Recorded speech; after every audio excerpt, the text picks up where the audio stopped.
Welcome back to our channel மாணக்கராசிரியர். இன்னைக்கு 11th standard common quarterly examination September 2025 ஜுவாலஜிக்கான ஒரு தமிழ் மீடியம் கொஸ்டின் பேப்பர் தான் பார்க்க போகிறோம்.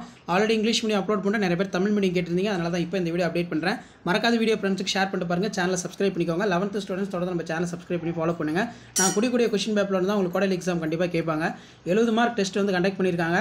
1 மார்க் வந்து 15 1 மார்க் இருக்குது. புக் பேக் 1 மார்க் நல்லா தரவாக படிச்சுக்கோங்க. மறக்காத இந்த வீடியோ ஃப்ரெண்ட்ஸுக்கு இமீடியட்டாக ஃபார்வர்ட் பண்ணிட்டு பாருங்கள். ஸோ 2 மார்க் வந்து டிஸ்கஸ் பண்ணலாம். இதில் ஏதேனும் 6 வினாக்களுக்கு மட்டும் விடையிலி வினா எண் 24 கட்டாய வினா.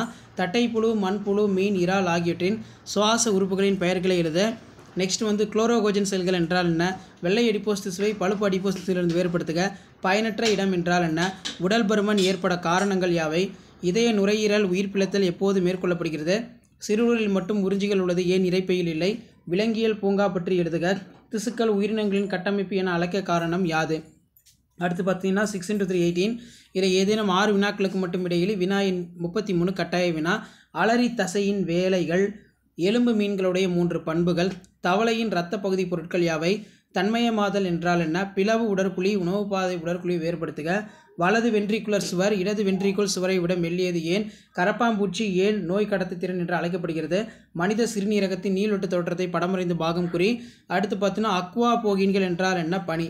5 மார்க் பொறுத்த வரைக்கும் என்னென்ன படிக்கணும் அப்படின்னா, முதுகு நாணுடைய விலங்குகளின் 3 அடிப்படை பண்புகள் தகுந்த படத்துடன் விளக்குக.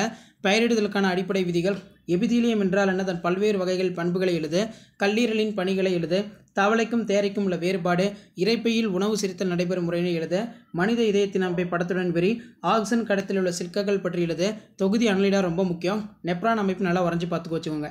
இந்த கொஸ்டின் பேப்பர் கொஸ்டின் எல்லாம் ரிவைஸ் பண்ணிக்கோங்க. தமிழ் மீடியத்துக்குன்னு சொல்லி 11th pure science 11th standard quarterly examination September 2025 சொல்லி நம்ம தான் வீடியோ அதிகமாக அப்டேட் பண்ணியிருக்கோம். நம்ம கொடுக்கக்கூடிய வீடியோவில் கொஸ்டின் பேப்பர் நல்லா ரிவைஸ் பண்ணிக்கோங்க. கண்டிப்பாக எக்ஸாம் கேட்பாங்க. ஷேர் பண்ணுங்கள், சப்ஸ்கிரைப் பண்ணுங்கள். தேங்க்யூ.